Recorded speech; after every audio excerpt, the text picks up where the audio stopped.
Nam Mô A Di Đà Phật. Kính chào quý Phật tử và các bạn thân mến.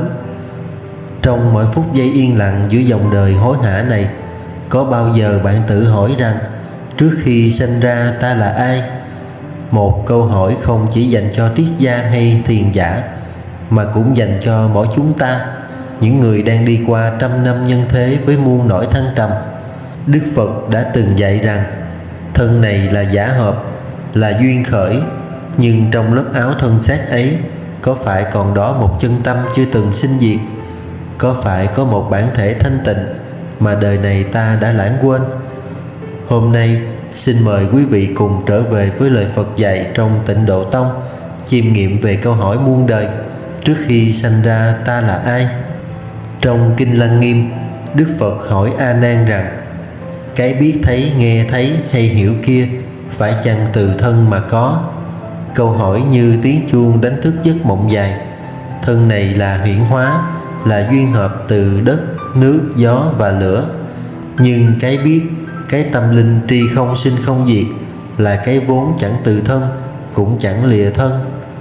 Tịnh Độ Tông dạy rằng tâm tịnh thì cõi nước tịnh. Vậy cái tâm trước khi đầu thai làm người đã từng thanh tịnh chăng? Đã từng là một phần của vô lượng quang, vô lượng thọ, tức là bản thể của A Di Đà Phật chăng? Ta từ muôn kiếp mênh mang, một tia chân tánh giữa ngàn khổ đau, trôi trong sinh tử bể sâu, quên mình là Phật nhuốm màu trần gian. Theo giáo lý Tịnh Độ, chúng sanh vì vọng tưởng, chấp ngã nên rơi vào vòng luân hồi sanh tử. Khi một niệm vô minh khởi lên, chúng sanh mê mất chân tâm, liền bị nghiệp lực dẫn dắt vào thai mẹ. Như trong Kinh Vô Lượng Thọ, Phật dạy rằng chúng sanh vì vọng nghiệp mà thọ sanh. Trước khi sanh ra, ta không phải là hình hài này, ta không phải tên gọi này, giới tính, nghề nghiệp. Ta là một dòng thức, nhưng không phải vọng thức mà là chân thức, là ánh sáng nguyên sơ, bất động giữa biến dịch cuộc đời. Trước khi gọi mẹ gọi cha, ta là hư ảnh lặn qua mây ngàn, một tia thức sáng dịu dàng, đợi ngày hội ngộ Tây phương lặng mờ. Người tu trong tịnh độ không chạy theo tri kiến cao siêu, mà trở về với sự giản dị và chí thành, không tìm cầu chân lý ngoài cõi, mà quay lại nhận chân thực tại trong từng câu niệm Phật. Người thế gian hỏi rằng niệm Phật có ích gì, nhưng người tu thì chẳng cần tranh luận, vì họ biết mỗi tiếng Phật hiệu là một giọt sáng gieo vào lòng tâm thức, gột sạch trần lao, làm hiện rõ ánh gương chân tâm. Khi vọng tưởng như mây tan, mặt trời tâm hiện, ấy là lúc hành giả thấy rõ ta chưa từng lìa Phật, chỉ vì vô minh che lấp. Lúc ấy lý tưởng của người tu không còn là tìm cầu điều gì mới, mà là trở về với điều vốn sẵn nơi mình. Về đâu giữa cuộc bể dâu, về nơi chẳng đến chẳng cầu bên ngoài, về nơi một niệm Như Lai, tâm ta tịnh lặng, cõi ngoài cũng yên. Một người tu theo tịnh độ hiểu rằng thân này sẽ hoại, cảnh đời vô thường, nhưng niệm Phật là con đường không đổi. Niệm trong tỉnh thức, hành trong chánh niệm, để từng bước trở về với bản thể Di Đà. Đó chính là lý tưởng vững bền. Khi lý tưởng ấy vững như núi, thì dù đời có bao sóng gió, tâm người tu vẫn lặng như hồ thu. Khi người khác còn mãi hỏi ta từ đâu đến, người tu đã an nhiên mỉm cười, vì biết rằng ta đến từ ánh sáng và sẽ về trong ánh sáng của Di Đà. Người học Phật trong Tịnh Độ Tông không chỉ học để hiểu, mà học để quay về, trở về với bản thân vốn có thanh tịnh. Niệm Phật để vọng tâm lắng xuống, chân tâm hiển lộ.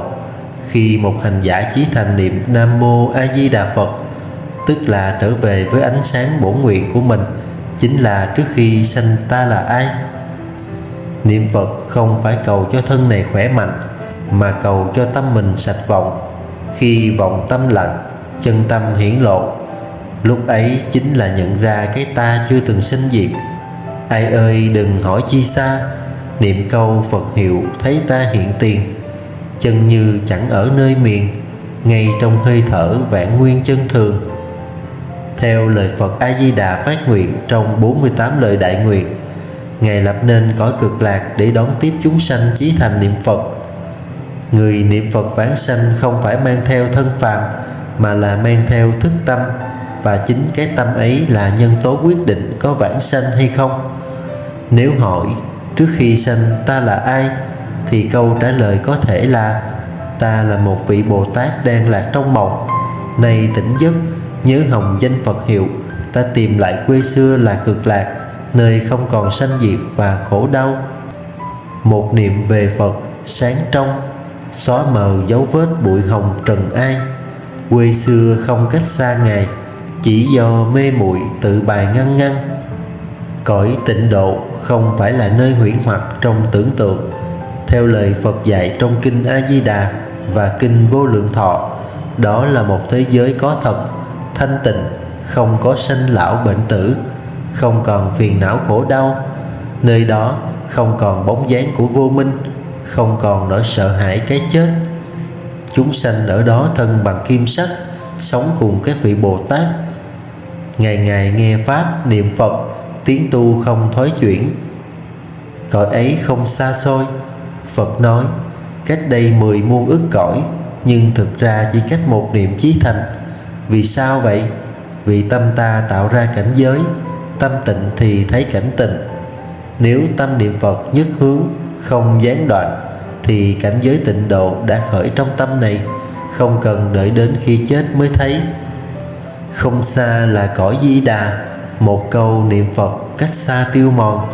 10 phương chư Phật vẫn còn, chỉ ta mê mộng lạc mòn trần ai. Người tu tịnh độ lấy cõi cực lạc làm quê hương chân thật. Cuộc đời này chỉ là quán trọ tạm thời. Như kẻ tha hương, dù ở đâu cũng luôn mong ngày trở lại cố hương, thì người tu cũng vậy, sống giữa trần thế nhưng lòng luôn hướng về Tây Phương. Khi tâm đã nhận rõ tịnh độ là quê hương, thì mọi vui buồn ở thế gian chỉ là bóng mây thoảng qua.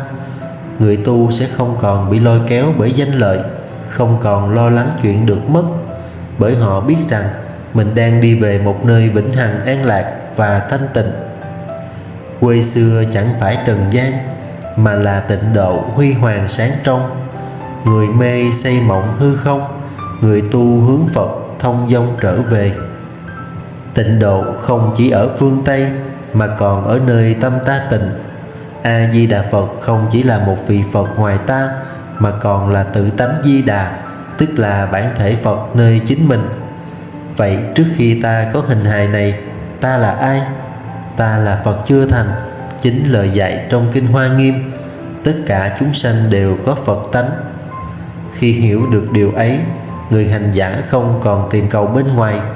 Mỗi niệm Phật là một niệm trở về, là nơi khơi lại dòng sáng nguyên sơ, là thức tỉnh cội nguồn tâm linh. Chẳng sanh chẳng diệt ta là một tia Di Đà giữa ngàn khổ đau. Niệm danh Phật sáng nhiệm màu, gọi về cội gốc thuở nào chưa thân. Phật A Di Đà có thật ở Tây Phương, nhưng đồng thời cũng là biểu tượng tối thượng cho sự tự giác ngộ nơi mỗi người. Khi một niệm khởi lên mà trong đó có tham, sân, si, thì ánh sáng của Di Đà liền hiển hiện. Khi tâm ta sáng như gương, không bụi trần che lấp, thì đó chính là tự tánh Di Đà. Khi nói đến duy tâm tịnh độ, tự tánh Di Đà, Phật không phủ nhận cõi cực lạc nơi phương Tây, mà chỉ muốn nhấn mạnh rằng muốn vãng sanh về tịnh độ bên ngoài, trước hết phải làm sạch tịnh độ bên trong chính mình. Nếu tâm còn nhiễm ô, thì dù ở cõi nào cũng thấy phiền não. Nhưng nếu tâm đã tịnh, thì mỗi câu niệm Phật là một bước vào cảnh giới cực lạc. Tịnh độ không ở xa vời, mà trong tâm tịnh rạng ngời Tây Phương. Mỗi câu Phật hiệu thiết tha, là ta về với chính ta muôn đời. Người tu phải nhận rõ Phật A Di Đà nơi phương Tây là chỗ để hướng tâm, còn Phật trong tự tánh là nơi để quay về. Hai điều ấy không trái nhau, mà bổ sung cho nhau. Một mặt ta tha thiết cầu Phật tiếp dẫn, mặt khác cũng kiên trì hàng ngày thanh tịnh tâm mình, như lau sạch gương để ánh sáng từ bi soi rọi. Niệm Phật là phương tiện, giác ngộ là cứu cánh. Nhưng nếu chỉ lo giác ngộ mà bỏ quên danh hiệu Phật thì chỉ là lý luận suông. Ngược lại, nếu biết rằng mỗi câu A Di Đà Phật là một tia sáng chiếu thẳng vào tâm tánh vô thủy thì mới thật sự bước đi trên con đường trở về chân tâm Di Đà. Trong ta vốn đã Di Đà, chỉ vì vọng tưởng cách xa muôn trùng. Một câu Phật hiệu từ tâm dẫn ta trở lại cội nguồn bản lai. Nếu sanh là một giai đoạn thì chết cũng là một giai đoạn, nhưng tâm thức thì bất tử.